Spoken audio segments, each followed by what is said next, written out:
You dream of adding more realism to your flight simulator, but the reality is you really don't have that much extra space for it. You have a yoke clamped to a desk, tangled cables, and you keep buying expensive individual pieces of replica hardware that are starting to eat up a whole room. But it still doesn't feel like an integrated cockpit, and you don't have the time or resources to fix it all with a DIY solution. In this video, I'll show you how I solved this problem. I started with a high-end sim racing frame and, with some off-the-shelf parts, transformed it into an integrated yet flexible flight school level trainer that fits neatly into my home office.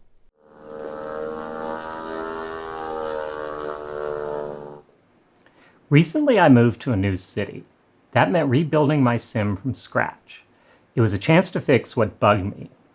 I wanted a setup for a normal room. It should look tidy. It should move easily when I need it. I also restarted flight lessons. Training has changed since my Cessna days. The Cirrus SR family is now the common trainer. My school has Cessnas, but not with glass panels. No AC, no CAPS parachute system. The school sim costs about $100 an hour to use. Home turnkey systems like those from Real Sim Gear run $30,000 to $40,000. I needed something more flexible and more affordable, but it still had to feel flight school real. I needed a setup I could use at home as often as I liked. Swap panels if I switch aircraft, use VR, run both X-Plane and Microsoft Flight Simulator. Maybe add motion later. I'm training in a Cirrus, so I wanted a system to exactly match it. Real Sim Gear's Cirrus desktop cockpit fit that need. It's still expensive, but it's a fraction of the cost of their turnkey systems. It has the same G1000 displays and realistic throttle and buttons and a force feedback side yoke. And it runs the exact same FAA level software. It's great, but I also wanted the ability to go back to my Cessna panel if my preferences change. I decided I didn't want another wall-mounted monitor, and I didn't want a desk and office chair setup that takes up a lot of space and is hard to move. With a rolling chair, it's difficult to push the strong rudder pedals hard enough without sliding backwards. The goal was one integrated unit that supports all my flight sim pieces, including monitor, PC, and seat. I needed to be able to easily move the whole thing to rearrange the room occasionally. That led me to sim racing frames. But which one should I get?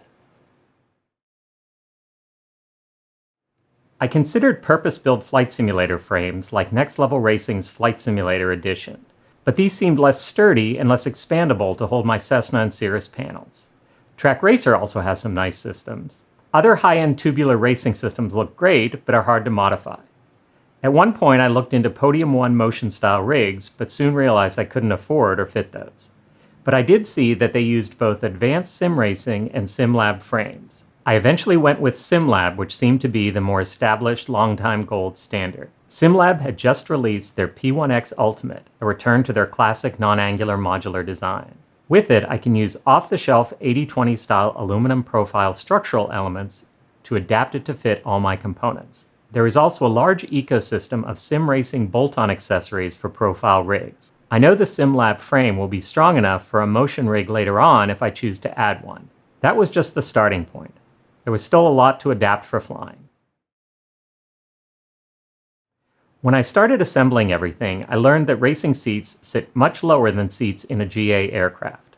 I had to raise the seat about 16 inches from the floor to match the feel of a real aircraft. That meant ordering extra aluminum risers and redesigning the support platform. I ended up using a Next Level flight seat with its own sliders.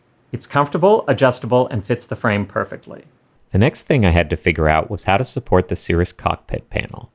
I originally thought I would use the upright racing wheel support, but I soon realized that this was not wide enough or deep enough to support the panel. So I built a sort of desktop-like platform. I used aluminum profiles at the front and the Sim-Lab monitor stand at the back to support a profile crossbeam. I then attached 3 20mm thick profile slats to form the base. This is extremely sturdy and lets me attach the cockpit panel to it and easily swap the entire panel out if I like. I used the provided pedal supports but lowered them to lie completely flat. The rudder mounting plate bolts to it. Now the rudder pedals feel solid and pressing them hard doesn't push the whole seat back. My 57-inch curved monitor was heavy and needed a sturdy frame. I used the Sim-Lab monitor stand and bolted it directly to the rig frame.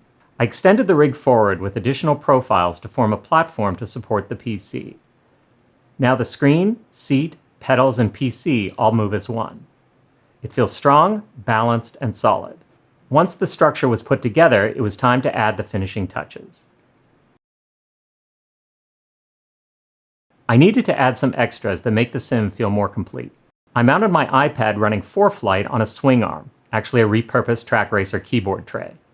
It swings out when I need it and to get into the sim and tucks away cleanly. A small mouse plate from Sim-Lab bolts right to the frame. It keeps the mouse close but out of the way.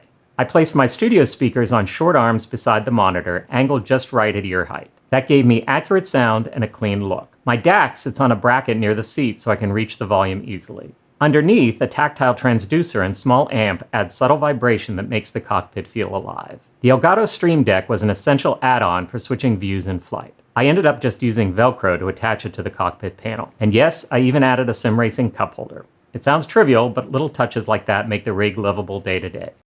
Still, not everything went perfectly, and that leads to a few lessons learned. Not everything fit the first time. The desktop panel clamps had less clearance than I expected, so I ordered 20mm thick aluminum slats instead of 40mm. They were hard to find and took 3 weeks to ship from overseas. Even the end caps were non-standard. A friend at work 3D printed me a set. The armrest was trickier than I imagined. It took trial and error to get one I liked and to get the height and mounting right. I bought separate seat sliders before I bought the seat, but I realized that the seat, unlike many racing seats, has its own built-in slider. Fortunately, the adjustable rig let me adapt. I also learned that the big swing-out keyboard tray I bought was too clumsy. A compact wireless keyboard in my lap works just fine for the occasional times I need it. Thankfully, I was able to repurpose much of the tray arm to hold my iPad. A mouse is far more useful when setting up flight sessions and helps to be close at hand. After a few tries, I finally was able to find a mounting solution for it that worked. The curved monitor created tight clearances, but mounting it directly to the frame solved that. Every problem taught me something about building for realism and practicality. Despite a few bumps along the way, I'm extremely happy with how it turned out. I finally have a flight school trainer that feels flight school real, but still belongs in a home office. But there's still room to grow.